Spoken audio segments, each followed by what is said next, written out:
Hey everybody. I don't post too often, but I've been retired now about 4 years. And I work at a good company. I work pretty hard, and I'd like to say I try my best. Um, when I first got out, I came up here to Lebanon, and I came to the VA for my final psych evaluation on PTSD, get my PTSD rating, and hey man, calm down. And when I went to see the psychiatrist, he's sitting there talking to me, and he's, have you seen this? Have you seen that? Blah, blah, blah. It's probably the same thing every last one of you vets got answered.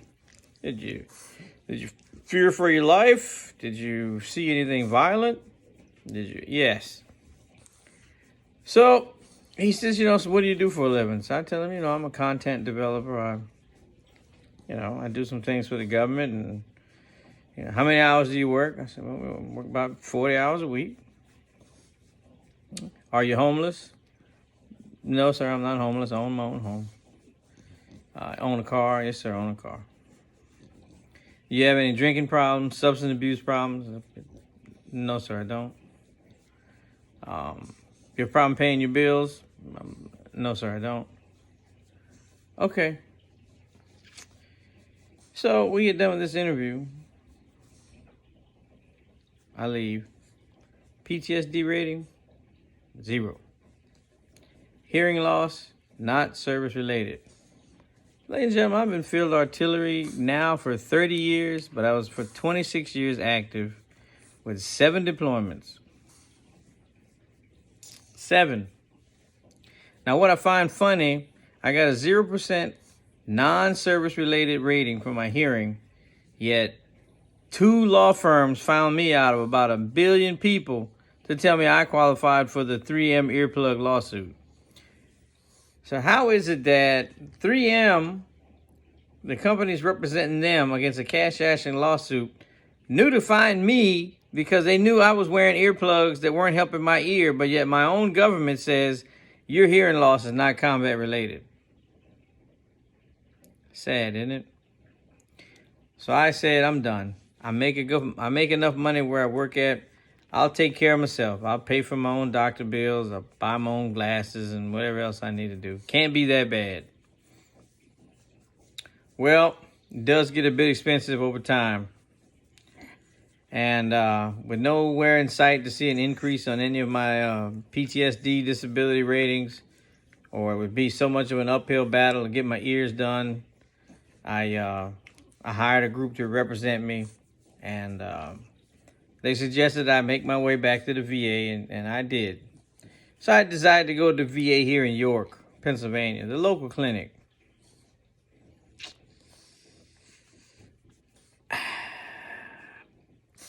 You kind of knew from the beginning the difference about where our vets get treated at as opposed to people who actually pay for their own health care. The first day I walked in there, all the phones couldn't call out, but they could call in. Has nothing to do with me, but I'm just giving you a general idea of the situation. So I finally get logged in. I sit down. Some lady comes out and calls the name of this guy. Now my appointment was at 12:30. I got there at 12:15. This nurse keeps coming out calling this guy's name. I don't know if he was ever even in the waiting room. But I'm sitting next to this guy who probably served in, Civil War. He's waiting on his appointment. I'm waiting on mine. Finally, I get ready to go to the back, and the first thing the nurse tells me when she calls me to the back, hey, this is my first time doing this. I normally work somewhere else. Okay, hey, a lot of us multitask in the Army. I got you. I'll give you the benefit of a doubt. So I get up on the scale. I get weighed. We go in the office. She's sitting down with the little sheet up that I guess she's got to read. And again, hey, be a little patient with me. Like I said, it's my first time doing this. I got to figure out which questions are mine and which questions are the doctor. So she asked me, have you ever feared for your life or the safety of others? I said, yes, of course. I said, if you go to combat and you're a leader, you're not only responsible for yourself, you're responsible to make sure that the people that are under you go home to their mothers and fathers and kids. Okay. John, have you ever fallen down, been around an explosion, seen something horrific? Yes. Yes, I have. Oh, okay. I don't know what that meant. I found out later, but then we go to the normal. You having any pains? How's your pain? 1 to 10. I said I stay around a 6. A 6 where? Between my neck and my back. I'm always at a 6. And I said I have a ringing in my ears that never stops. I said the quieter the room, it freaking drives me bonkers. Okay. So I go see my doctor. Bless her heart. Beautiful woman. I sit down, she opens up my chart, and she talks to me for like a second and goes, ooh, you hit our PTSD protocol. I said, well, what does that mean? She said, well, that means I gotta see if I can hand you off to our psych person. So I'm like, she says, is that something you want to do? Yeah, sure. I'll go over there. So she hands me off to the psych person, and while I'm over there talking to the psych person, it's a brief conversation, not too invasive. What are some of the things that you could need help with? I said, hey, I wouldn't mind being able to be in crowds again because I really like baseball games. You know, I like being able to go to baseball games. I tried a football game in Baltimore Stadium and almost chewed a hole in my mouth. I couldn't take it. Too many people up and down, bouncing around. All right, so we get done with that. Oh, Rocky, what you doing? So we get done with that. She scheduled me for 3 choices. 5-day little intervals with her to try to work on how to relax in public. 6 months at Lebanon of intensive relationship building, the whole friggin' shrink thing. 3rd one, we can just do medication. I said, just do medication? Yeah. I said, no.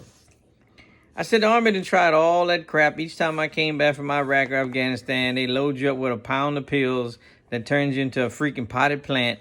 And I said, the last thing I want to be is a potted plant. I am still a valued member and a contributor to society. I'll try your little 5 days. I get out of there. I run back to my doctor. My doctor says, okay, what medicines were you on? I said, well, they lost my records. She said, well, just tell me what medicines you're on. Now, at this time, I'm like, just tell you? I could have just told this woman anything. But play it straight. I looked through my records. I gave her all my medicine. She puts them all on order. You got blood pressure monitor? I said, no, ma'am. We'll get you a brand new and real fancy one. I said, oh, okay, thank you. So I get out of there, and she goes, all right, well, I guess we're done here. I said, Doc, are you gonna maybe do an exam on me? I forgot to do your exam. She says, you mean tell me I didn't check your heart and your nose? I said, Doc, you didn't check my eyes, my heart, my nose, my lungs. She goes, I'm glad you said all those things. I sure got to do them. I'm like, you got to be kidding me. Am I in another universe? So I go through all that. I abruptly leave, go to the front desk, schedule my blood work, schedule whatever else I need to get done, and I'm going home. Next morning, beautiful machine shows up.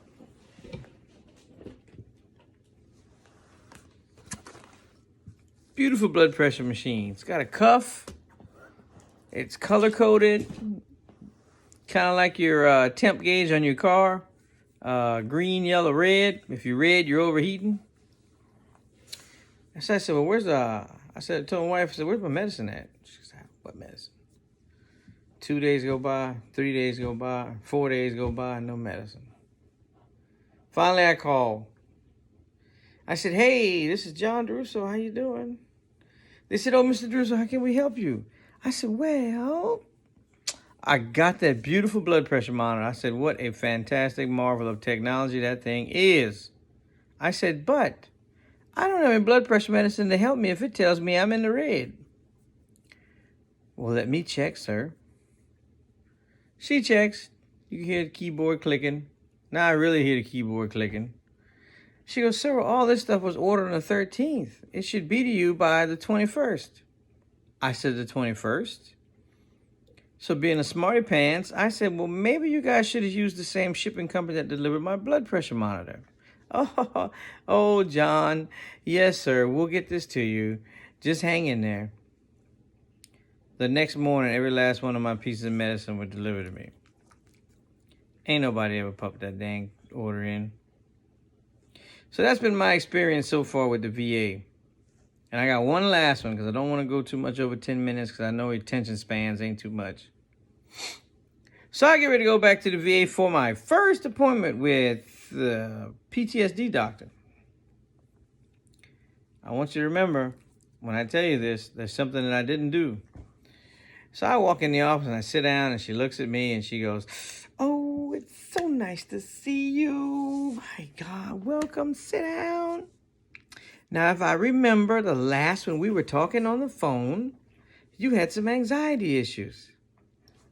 Y'all, I ain't never talked to this woman on the phone before. I never talked to this woman, period, on the phone. So right then and there, I'm already shutting you down to 50% of effectivity. When did she go to 0% effectivity? And I just want to let you know we got about 30 minutes because I really have to pick my son up. Okay. You don't remember that you never talked to me before until today about anything of my issues other than an initial screening you did to schedule this. And then you're going to tell me, hurry up with your damn problems, I got to go get my kids. Let me tell you something, y'all. I did my little 15 minutes in there. She gave me my little paper on how to breathe and relax, which if anybody knows what it is, it's a inhale for 4, hold for 2, exhale for 6. Very discreet. No one's ever think you're gonna do that. You're doing it. If you're over 50 and somebody sees you holding your breath for that long, they're probably gonna call 911 because they think you're having a stroke. Really, Rocky? My service dog is handicapped, so he kind of just does what he wants. All right. Well, that's all I had to say. It's a pleasure talking to you guys. Hey, for all my vets out there, again, I will always say this. 20 of us commit suicide a day. It's nothing to call someone. We have so much technology. It's all right to come by and visit, call, send somebody a text message, tape something like this, and just send it directly to them. All right, people?